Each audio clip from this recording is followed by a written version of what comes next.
Hello जय जगन्नाथ नमस्कार मुई शोभना आपण मानकु मो daily blog with Shobhana channel के बहुत सारा स्वागत करुचे। आमे माने समस्ते भल से अच्छू आपण माने केनता अच्छा मुई आशा करुचे आपण माने भी बहुत भल से थिबे आपनकर फैमिली संगे थिबे आ बहुत क्वालिटी टाइम टा स्पेंड करुथिबे आ आपण माने भी आपनकर लव केयर और ब्लेसिंग तो सब बेले मोर ऊपर ही रखिथिबे और आपनकर भल पाइबारी एंता ही मते दोथिबे।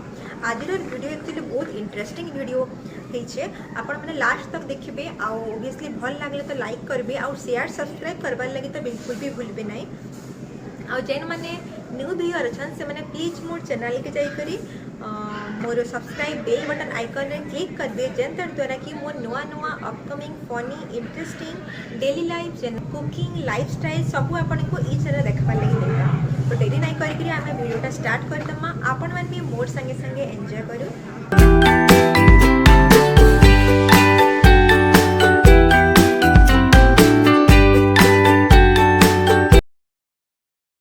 आजिर वीडियो रे मु नहीं करी आइछे भेज फ्राइड राइस जेनटा कि समस्त फेवरेट आउटा अपन रेस्टोरेंट स्टाइल घरे भी बनै पारबे बहुत कम तेल रे और कम इंग्रेडिएंट रे घर के गेस्ट आसले भी अपन एटा बनै करी मेन कोर्स हिसाब दे पारबे। वीडियोटा देरी नहीं करके चलो स्टार्ट कर दमा। फ्राइड राइसटा बनाबार आगु मैं पहला भेजिटेबल्सटा पहला चूज करमा मुई इन भेजिटेबल्स रे नहीं छे फूलकोबी आउ बीन जेनटा के पहला अपन छोट छोट पीस करके काटी देबे। तार पर अपन गोटे बड़ प्याज नेबे प्याज लंबा लंबा करे काटी दमा। अपन इन मुई तो एतकी नहीं छे अपन चाहेले अपन टमाटो देन कैप्सिकम गाजर सब कुछ नहीं पारबे। मुईटा ई वीडियो रे अपन को मुई अति कम परिवार केनता करे बनासन मु सेटा अपन को ई वीडियो रे मैं देखामी। तो रेडी हो गला फास्ट प्रिपरेशन इन बीन टमाटो पियाज कड़ी पत्ता कोरिएंडर लीव्स और फूलकोबी नहीं छे। फास्ट अपन कढ़ी रे तेल गरम करबे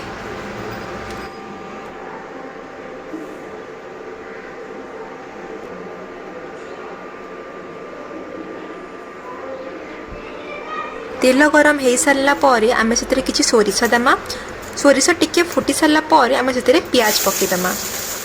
पियाज के अपन भल से फ्राए करबे टिके रेड कलर आस तो अपन फ्राए करबे। पियाज टिके फ्राए हो सारा पर आम से टमाटो देदेमा।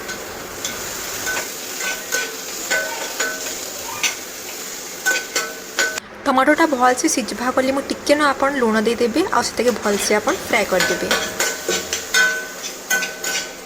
तार पर आपन जेतकी भी आपन परिबा काटी थिबे सब से आम पैन रे पकईदमा पकई करी से आम सब भल से फ्राए करदमा। मुई तो इन बहुत कम परिबा नहीं छे आपन चाहे गाजर कैप्सिकम बंधाकोबी आपन सब ऐड भी करि पारबे।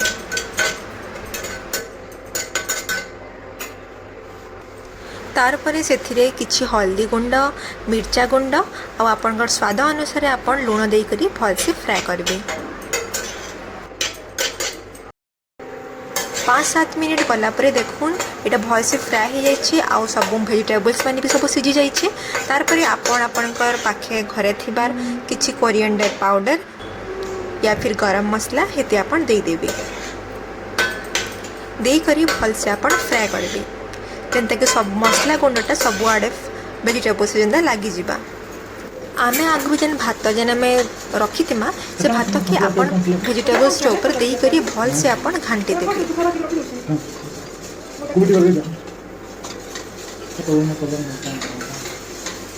देखुन किते सुंदर रेडी हो गला आमर वेज फ्राइड राइस। मुई इथिरे टमाटो सॉस नहीं छे आपन चाहेले सोया सॉस और चिली सॉस भी नहीं पारबे ता टेस्ट टिके फ्लेवर अधिका बढ़ाबार लगी।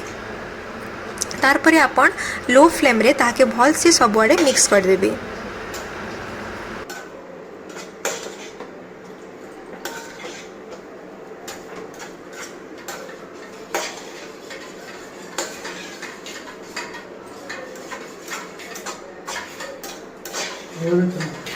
वेजिटेबल्स राइस के टिके अट्रैक्टिव बनावा लगी आपन कोरिएंडर लीव्स के छोट छोट पीस करे काटी करी से आपन दे देबे।